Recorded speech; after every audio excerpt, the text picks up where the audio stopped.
All right, let's take this from the top. To recap to everyone, our job was to take 5 random words and turn it into a story. The 5 words that we got were unanimous, disability, patient, aunt, and insure. Yeah. All right, so our protagonist, Auntie Marilyn, she hears her name, Marilyn, Marilyn, and she's awakened to the faint whisper of an unrecognized woman's voice.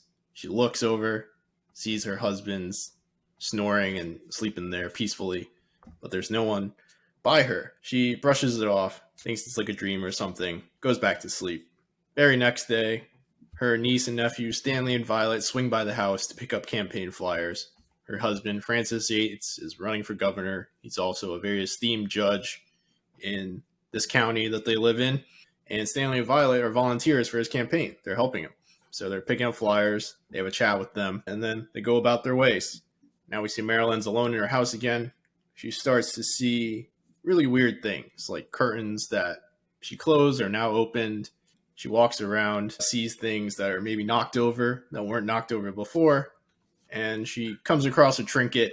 It's a butterfly trinket. We'll just say, oh, this must be its trinket. So she puts it on the table, forgets about it, goes about her way. She wants to go take a shower. Next scene, she's finishing her hot and steamy shower, walks out, looks into the mirror, and her name's there scribbled on the mirror. Now she's freaked out, and she wipes it away because she's so freaked out. And then in the little space that she cleared, we see the fog just shaping around, forming like a human body, and that freaks her out even more. She quickly runs out of the bathroom. She doesn't know what to do, but she has to just get out of this house because there's something there. She doesn't know what or who. She calls her husband, asks if he wants to go to an impromptu dinner. He says, no, I got a lot of things to take care of. I got a lot of campaign stuff, court cases to paperwork. He's going to be at the office late again. So she just figures that she just goes out to town by herself. Just walks around the park, goes shopping or something just to get away from her house. So she goes back. She calls the niece and nephew over. She's, oh, Stanley and Violet, why don't you come over? I'll make you some cookies so we can hang out. You guys can work over here. Keep your auntie company. We don't spend that much time together anymore. Obviously, she wants them over because she doesn't know what's inside the house, right? She's still freaked out. At this time, we experience another scare. I don't know what that is. I really want to turn it into a slapstick comedy where she's baking cookies. She asks for sugar. A random hand gives her the sugar, but it's not Stanley or Violet. I think that'd be hilarious. And then she's freaked out again. But anyway, she experiences another freak out.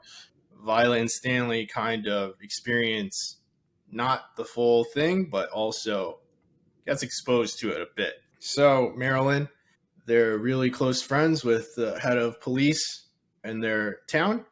She calls the police chief, asks if they can bring a squad car over just to watch over the house. Squad car comes over. Husband, at the same time, soon after, comes home.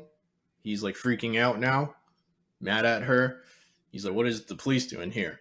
And she's telling him like, oh, I think there's someone here stalking our house or something. I've been seeing weird things. I've been hearing like voices. I saw my name written on the mirror. And he's just getting upset because little do they know, he just finished a murder.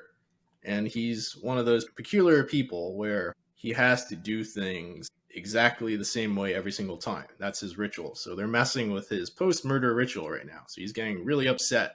Now he has to deal with the police, right? What way to get more freaked out than you just killed somebody? Now the police are at your house, right? Now he's like dealing with all that. People in the neighborhood are like looking over outside their door, looking over to see what's happening. So next day, Marilyn, obviously shaken, she's chopping vegetables, and she hears a blood-curdling scream, almost like it's coming from somewhere else in the house. She wields her knife, and she starts going to the spot where the scream is. And she hears maybe like some scurrying, like scratching against the walls or something coming from a certain spot. She goes there, and she's getting anxiety's building up in her. She's getting super scared, holding a knife with both hands, ready to shank somebody if needed. And right when she gets to the spot, she feels a tap on her shoulder. So without even thinking. She just swings the knife as hard as she can, slicing her husband across the face or wherever. He's bleeding now. It's a pretty big cut. And he's shocked. She's shocked. And he's had enough, right? Now she's a harm to not only herself, but everyone around her. And because he's a judge, he can pull strings to have things done for him. So he gets a court order to send her to the psych ward.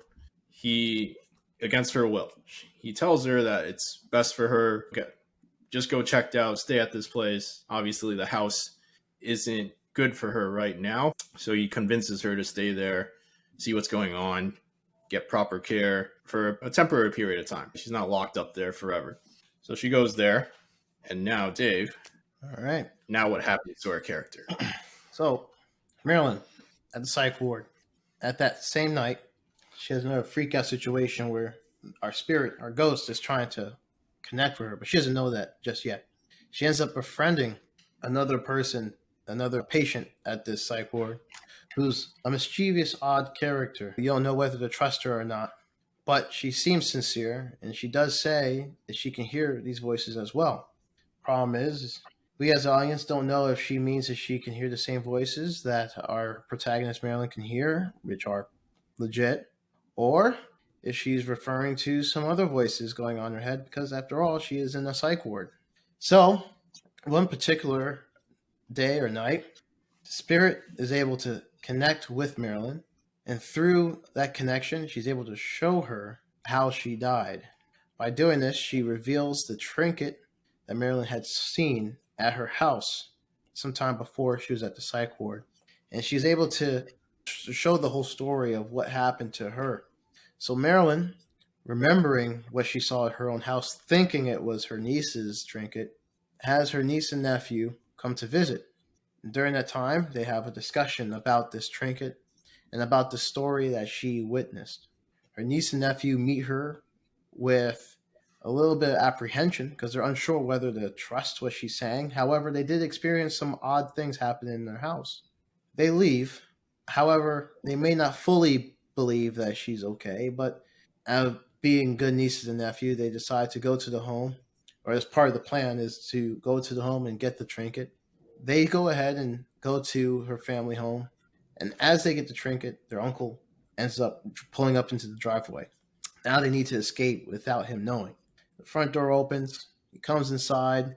They try to be silent, but he as well hears some creaking, some footsteps creaking upstairs.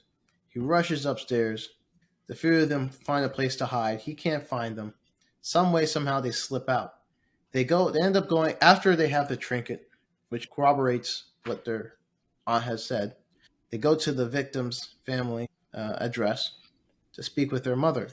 The mother sits them down, gives them some tea, some biscuits. She's obviously distraught. There's a memorabilia, let's say, and remembrance all around the home of her deceased daughter. And the victim's mom proceeds to tell them the story as she knows it that was given to her from investigators. More or less, it matches up with exactly what their aunt was telling them. Matter of fact, the aunt told them more details, but they decide not to tell the mom and make it worse, as they're still trying to figure out what to do next. They go back to their aunt, show her the trinket, it matches up.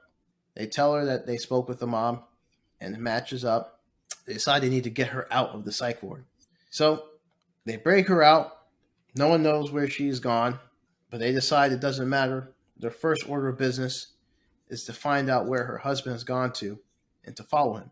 They end up staking out her home as his car leaves that night to go commit a murder. They follow him to his next victim's house. The aunt confronts her husband with the trinket, with the truth, and with the story. The husband knows that the gig is up. His wife knows too much.